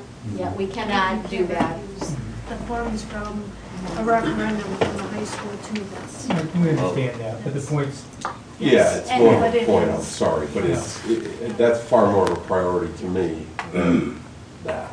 And I will say that we do have the funds available in our operating and maintenance budget for this fiscal year. I would also like to comment, as a parent of a Clinton Rosette student, I see many kids that the parents won't wait in line. They'll pull across the street at the church or the apartment complex, and you see kids darting across First Street through this traffic because their parents across the street saying, "Come on, let's go." And so I bet every time I've picked up and dropped off, I've seen that happening, where the parents just don't want to wait in the line, so they just make the kid cross the street. And there's another safety issue at Rosette, and it's the lighting on the backside. We have to do something back there. It's bad.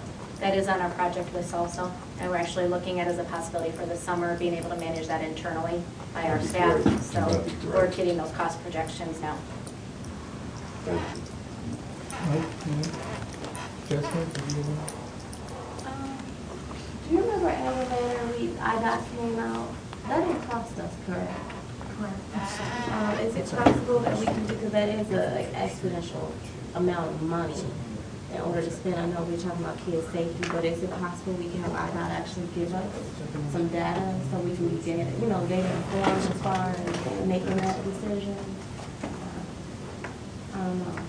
So that's just what I was thinking about, is just having IDOT give us some real data as far as how many are going on and things like that. I guess that's the beauty for me living across the street. I'm oblivious to all of this. And I park legally. Don't tell Officer Jackson. I guess I was thinking of like the facilities and finance advisory committee. We're talking about equity in the schools, so I mean, I bet Clinton Rosette's probably not the only school in that district that might have an issue with traffic and kids. And I mean, I don't know, I'm thinking of the chaos that happens at Founders. And that's an elementary school. Kids are even younger, even less prone to look both ways, all those things. I mean, is this one of those things that we hold off and wait until we look at it? We want to bring equity to the schools, that this is one of those items that we address later when we've had a better idea of what is the safety concerns from a traffic parent drop-off perspective district-wide. I did have a phone call, actually. Andrea, we talked about this back in September, and because I called you about it. I received a call from the board president of Sycamore. He had a student, there was a kid from Sycamore who was going to school in Northern, and he didn't know the difference between where DeKalb and Sycamore end. He thought that was part of the Sycamore School District. So he called up the Sycamore School Board president and said that he had almost hit a child that morning. When you turn from First and you go to that, I can't even remember the name of the street, but it goes. What's the one? DeKalb Avenue. Yeah, when you go on DeKalb Avenue, and so we talked about having a crosswalk guard present there to rectify that situation. But this was a pretty panicked young man, and I mean that could happen anywhere, but it did happen there, and I just know it's a pretty hectic place in the morning. That's a busy road. It is. So, we're not taking a vote on this tonight. It's brought us information, but I would suggest that we bring it back to consider it as an action item and have more debate at that time. And is there specific things that you want to ask Tammy or Andrew to pull together to help with the decision? Map would be helpful. A map, okay? A map would be nice, and cross guards, now that you bring that out, what's the cost difference in that? Looking at having cross guards in different spots, because I know the one off of 4th Street. Right. But what about the other intersections as well, and is there a cost savings? And then to add to Colin, I know Little John is having horrible issues with even just their main office location. Right. If we're looking at the schools, can we also talk? And actually, the ones, and again, when we build the budget, we've tried to incorporate some of these changes into the budget. And as all of you are making valid points, at times, because of other needs, these things have fallen off. So it's not something that is the first time we've had discussion. The parking issues, have been a discussion, but like I said, as challenges with the budgets have happened, these things have fallen off the table. And we are at a point where, as the traffic incidences have been reported at Clinton Rosette, that we wanted to elevate this one. Yes, same issues at Little John. That one has a much higher price tag on it, so that is going to go to FFAC to consider. We've worked with the architect in looking at drawings to move Little John's office and change the front entrance to the back, basically. Right. But that price tag is closer to about $350,000. So that is one of the priority items that we need FFAC. Right. So, we've tried to organize this where the big ticket items will go to FFAC to consider, and the ones that we feel we can absorb in our budget, and we've done some planning, will fit in our regular operational budget. Tracy, then Colin. Oh, that's, just real quickly, I agree with you, Colin. This is all part of the parity of the buildings. And Carrie, you even talked about a sidewalk that goes from the town of Malta down to the Malta Elementary School. I mean, this has to be part of all the FFAC considerations. And frankly, these are the sorts of priorities that come before all the others. So I agree with you. It's parity across the board, and this is, I think, just the beginning. I think we'll have a number of these projects that should improve Little John and all, Little John and all of them. So these are ones that have to go to the top of the list. My only last comment would be just, dropping off a student at Founders. I mean, Clinton Rosette pales in comparison to the Founders loop and all the little kids scrambling, the parents dropping off on all side streets, and they're parking across the street as well. If district personnel are saying, we really believe Rosette is a bigger security concern than Founders or other elementary schools, I'm going to defer from that standpoint, but this is an issue at many schools. I would agree. Mike? And whereas the city's tolerance for us I guess it's us blocking First Street. Yes. They could conceivably be issuing tickets to people that are blocking First Street or moving them. Yes. Yeah, so. Yeah. Or if you're on your cell phone when you go through the school. I told that story last time. We're not going to repeat that. Just don't use your cell phone going through a school zone. That's all. Okay, we'll bring this back for consideration next meeting. Stay in contact with Tammy prior to the meeting if you have some questions. Jefferson Elementary, the main entrance renovation. Tammy? One project that we've been looking at for a number of years is providing secure main entrances at the buildings that do not have them. We've added them, obviously with our construction of Portland New High School, those are secure. We used funds out of operating maintenance to do the renovations at Clinton Rosette a couple of years back to make that a secure entrance. And this summer, we're looking at 2 more buildings, trying to get those to be secure entrances. Those 2 remaining buildings that we're looking at this summer are Lincoln Elementary. That is something that we can handle in-house. We don't need to bid it out. It's a matter of putting another set of doors, buzzer systems, and cameras, something our department can handle in the summertime. And then the other is to put a main entrance into Jefferson Elementary. That one seems like it should be just as easy as Lincoln, but it is not because of the gym door entrance. If you remember, it's immediately as you walk in, there's an entrance to the gym door. That has to be relocated. There's a lot of glass into the main office. And we were already considering a flooring project of replacing the tiles in the corridor of Jefferson and received a quote for that because they are popping, and no matter how hard we tried, we're not getting them to maintain a stable surface. So what we are recommending is to renovate the main entrance at Jefferson Elementary to provide that secure entrance. Visitors would have to be forced be buzzed into the main office, and then they would exit out of the main office into the corridor, actually past the ladies' desks there. They would go out that other side door. In doing that, we also, with the bid that we'd be looking to go out for that project, be looking to do an alternate bid, which would replace all of the corridor tile, rather than doing that as a separate project, hopefully getting some preferential pricing if we actually put it into this project potentially, as well as the carpeting in the media center is very poor. There's a lot of tripping hazards because of the poor condition of the carpet in the media center.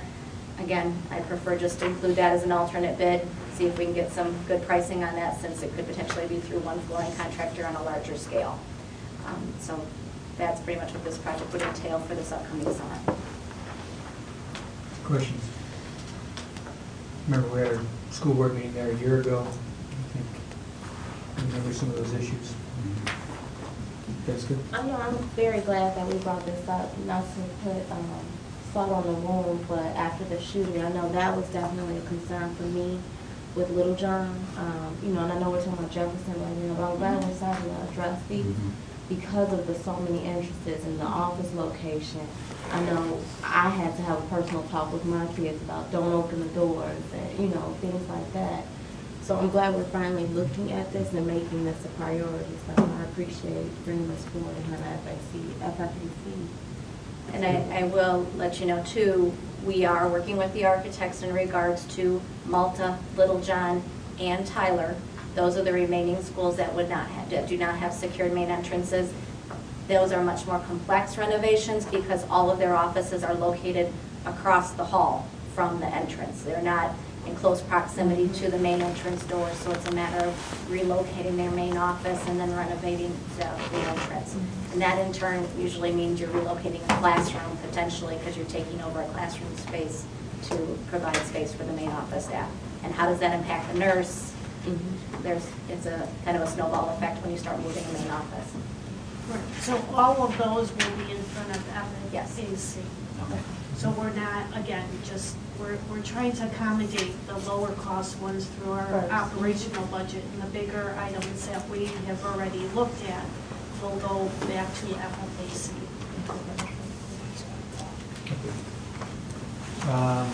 We have one more, I know you have to leave. We only have one more item. It's a discussion item. Good. Thank you, Tammy, for putting all that stuff together. I know it's a lot of work for you. Appreciate it.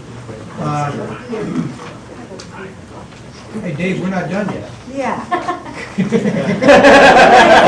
Carry on. Their alarms went off. Okay, school calendar, 2014-15. In your packet, you have a recommendation from the Professional Relations Committee regarding the 14-15 school calendar. When you approved the 13-14 calendar, I had asked you about the committee coming up with a similar calendar for the next school year. When we did that, we discovered a glitch, so that's why we have it on now. There was a concern, and really the start time is very similar. The recommendation is that last Monday in August to start, which is the same as 13-14. So the calendar is very similar until you get to spring break. Other than the year we did the construction and all the moving, in the last few years we've always done spring break that first or the last full week in March. When the committee looked at doing that for 14-15, we realized that that would mean we would have that last week in March off. The next week would be a 4-day week because Good Friday is that Friday. Then following the previous year calendar, having that Monday off, would then create a 3.5-day week because the next Friday is that conference prep day for teachers. Then the following week would be a 3.5-day week. We just felt that there was too many half-day weeks within the month of March and April. So we went back and are recommending that instead of doing that last full week in March, that we actually do the 2 days in March and then the first 3 days in April. That would not prevent then the following week from being a 3.5 and then the week after that from being 3.5 because of conferences. But it did at least give some more consistency of having 5-day week around. And that all happened just because of Easter Sunday is falling in 15. So I wanted to bring that tonight. for your information, answer any questions, see if you have any other recommendations for me to take back to the committee. If not, then at the next board meeting, we would be bringing it forward as an action item. Questions for Connie? Thank you. Appreciate you guys taking the extra look at it. We'll bring that forward for the next meeting. Back to my agenda here. Any items for agenda building this evening? Mike? Not sure how many kids we have coming from Sycamore with Sycamore addresses, but I know over the years we've talked about, why are we busing kids that live in Sycamore and have Sycamore addresses to DeKalb schools when their schools would be much closer? How could we approach the county to find out why are those Sycamore properties in the DeKalb school district, and what could we do to see those Sycamore kids go to Sycamore schools and make a trip that's a third of the time that they're making now, being bused to our schools. I don't know how many kids that is these days. I know it's Let's take a look at it. Let's take a look at the numbers. Bring it forward. Something else? Seeing anything else? Do we have a motion to adjourn? So moved. Second? Second. All in favor, say aye. Aye. Stay warm. I know we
I'll be there. Did you notice how I'm like, well, wait a minute, you're going to be a committee, you can't do that. We have Okay, thanks for your patience. It's okay.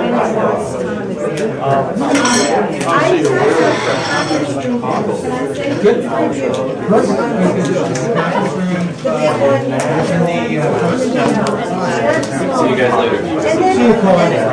When are you moving? February 15th will close, so it's wild.